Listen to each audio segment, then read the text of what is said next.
Hello lovelies, how are you? I hope you're good. I hope you're fine. I hope you're hopeful. I like it when you're hopeful. I keep telling you so, because you can't just be home, sit there and you sit like a princess or a prince and you find everything on the table. There are those ones who are bad and they want to eat and leave the plate from where they have eaten from. That's very, very bad.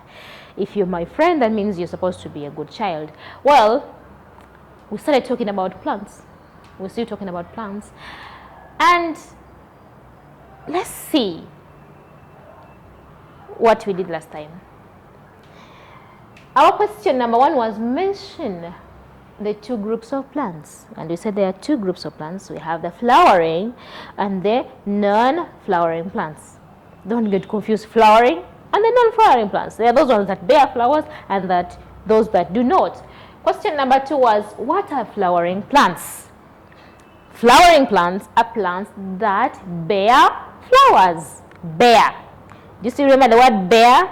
Yes, bear, just like a small word here, and even the word bear itself is for the other animal that is found in the cold regions, the bear. Identify any two examples of flowering plants. We said every plant, most of the plants we see around that give us fruits, where we get food from, are all flowering plants. So I hope you were able to mention them. And then you were able to draw this banana plant and the pineapple plant. The pineapple plant, you did draw it. It's just like you see a pineapple and some leaves, and then you are able to go. Let's continue looking at the plants. I want us to look at the parts of the plant. That plant you see has different parts, just like you do. You have the head, the trunk, and the limbs, don't you? So the plant also has different parts. It's not just one whole green thing. No, it has different parts. When you look at our plant here, it has the leaf. Do you see a leaf? One leaf. But if there are many, do we call them leaf? If there are many, do we call them leaf? No, we call them leaves.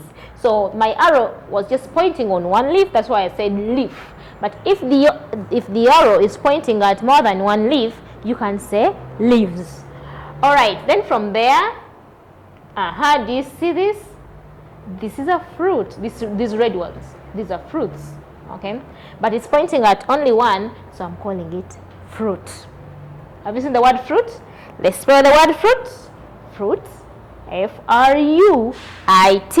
There are those ones who like to say F-R-I.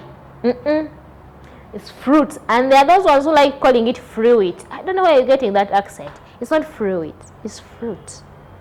Then the flower. See, we say these are parts of a flowering plant. Every flowering plant has these parts. So being a flowering plant, for a flowering plant, it has this part as a flower. See the word flower? We've been looking at this word flower from baby class, so you know how to write the word flower. There is that middle part, you know, the part that joins the other parts and the lower parts. That part is called stem. That's the simplest word to write. Stem. Spell the word stem. Stem. S-T-E-M. Stem. And then, actually that is where the plant comes out from the soil. So it comes out from the soil. That part that comes up is the stem. Then from the stem we get the leaves. There are even other parts. Then there is this part also which grows up from the stem and actually has leaves and so many other things. That is the branch. So when you look out in those bigger trees, you'll see branches. They're really, really strong. So there's this part that grows in the soil, you see? This part that grows in the soil, that is the roots. If it's one, the roots, if there are many. So this is our plant. We said it has the leaf, the fruit, the flower, the stem, and even the roots that are found under the soil. All right, let's move and see. This plant you see here has systems.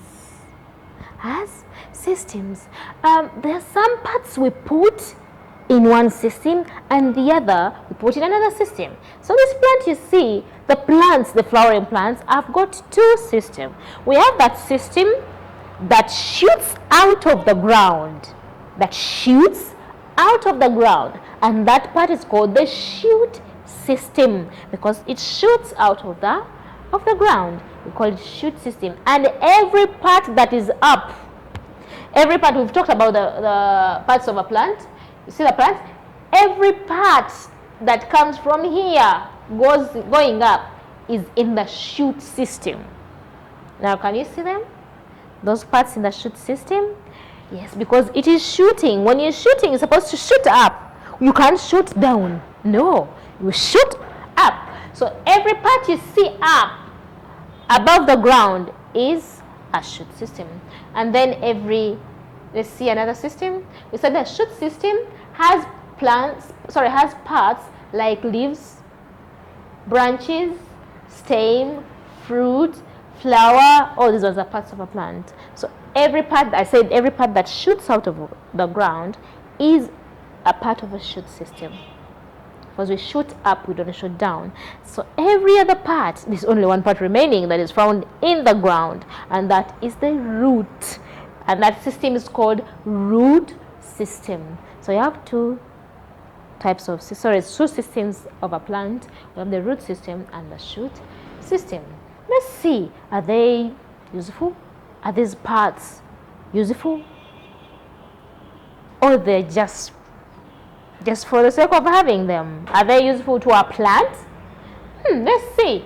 So, uses of some parts of a plant to a plant.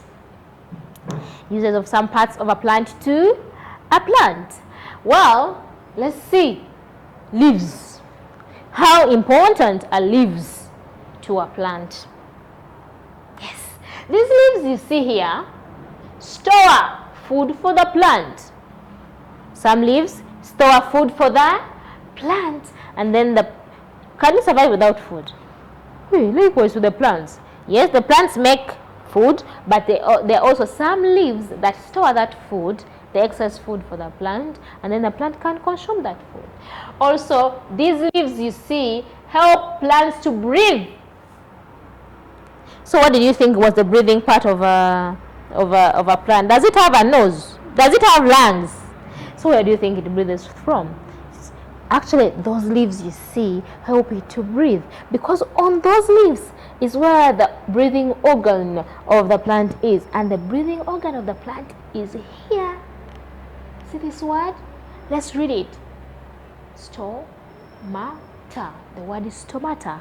So stomata is the breathing organ. So in the plant, if they ask you where on a plant are the stomata found, of course they're found on the leaves. So those leaves you see are having the breathing organs for the plant. Say, teacher, how comes I've never seen a stomata? Sure, we have plants at home, but I've never seen a stomata. Those stomata are very, very tiny. They are microscopic. You can't see them with your eyes. You really have to use something that will magnify it, and that is the microscope. If you get the leaf and you put it under the microscope, you can be able to see, because it will magnify and you'll be able to see the stomata. Those leaves you see also make, you said here they store, but here make food for the plant. Hey, you're asking me, does it cook? What does it do? How does it make food? What is the color of a leaf? What color are they?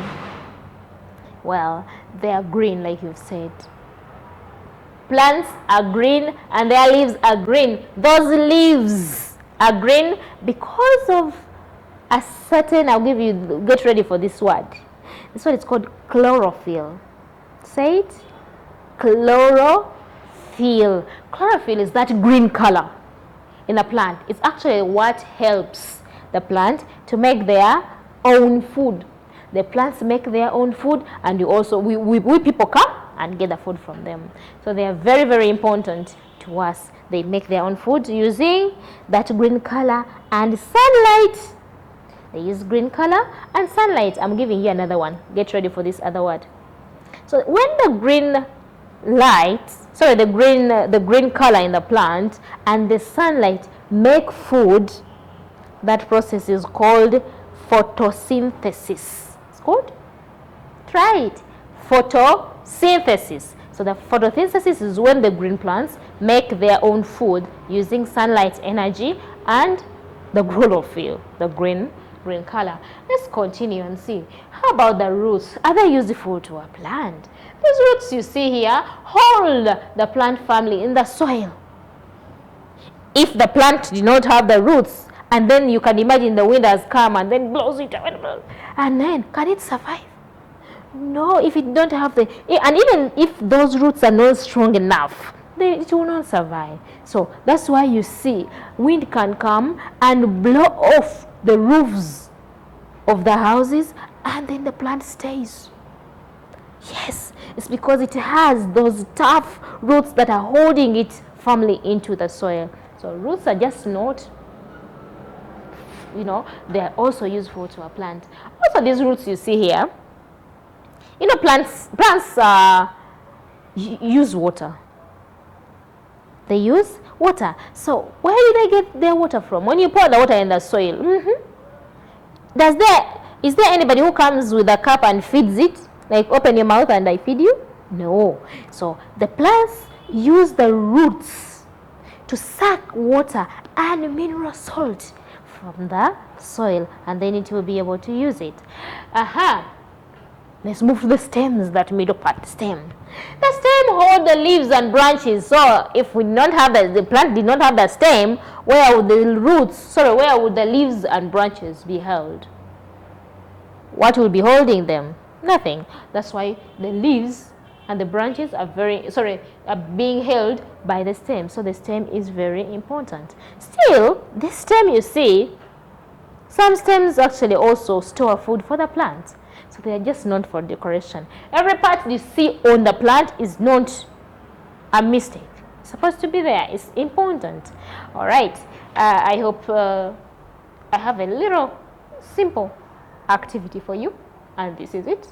I hope you'll read, understand. You can make other questions, by the way. Okay, you can look around for the plants and see, how about this part? How come she never talked about it? Then you'll be able to, to trigger your brains as well. I love you so much. I want you to remain helpful at home and also be mindful of your life. Okay, besides COVID, there are other diseases. So washing hands is very, very nice. And keeping at home is also very important, because you'll be avoiding some other accidents. I love you so much. Till we meet again. Bye-bye.